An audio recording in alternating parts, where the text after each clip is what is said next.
Marantsika ny fotoana amin'ny tiariva aty dia nitaranja adina kola anazo kianja mitafo vaovao fampidina izany akola zany ny Ambohimanakely Tetezamby ny fatelopolo ny volana novambra zao no isokatra ny fomba ofisialy ity kianja ity ary fiadina ny amboaran'ny Noely no entina anombohana izany mitondra fanazavana mikasika an'ireo zay ny mpikarakara.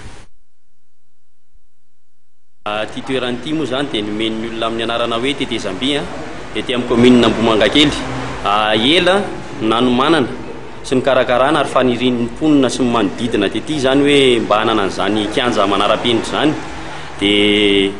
ela nikotrehana ka tonga izy ankehitriny kianja mitafo Ambohimanakely menay anarana hoe stade couvert d'Ambohimanakely izy ity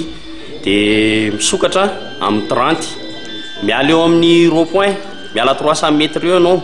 eo amin'ny rond-point eo amin'ny terrain malazy io zany zao am'izao mbola tsy zao tsika miteny zao mbola misy ny ady manaraka an'io anao dia mahazo ny stationnement Shell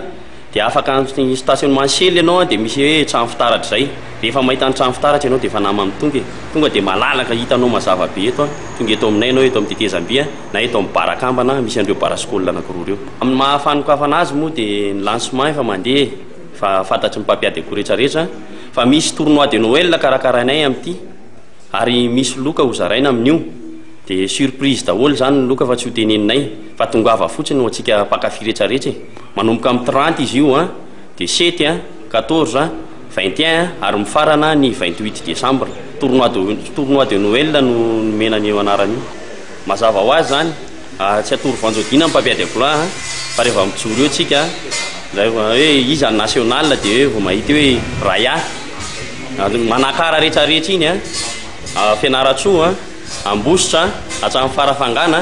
efa nisy tournoi daholo zany efa nijoroantsika daholo zany resaka arbitrage fa manome toky izay mpikarakara zany fa matotra tsara ny arbitrage amin'io eo amin'ny ao ambany tetezany eo Beoririka ny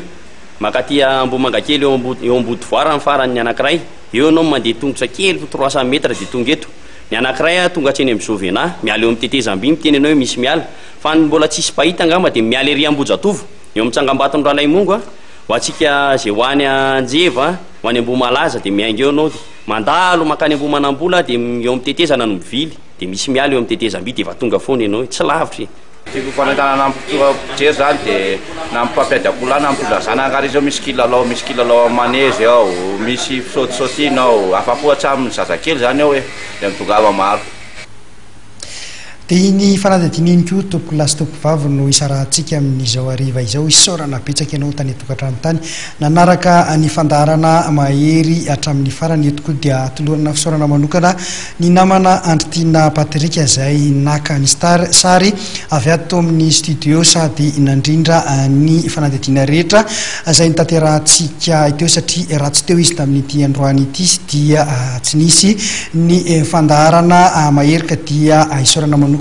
ny namana mpiara-miasa tamin'ity androany ity sy mametraka ny veloma ary ho mandra-pioana ho amin'ny heriny no toy izao indray veloma tompoko lahy masina tompoko vavy.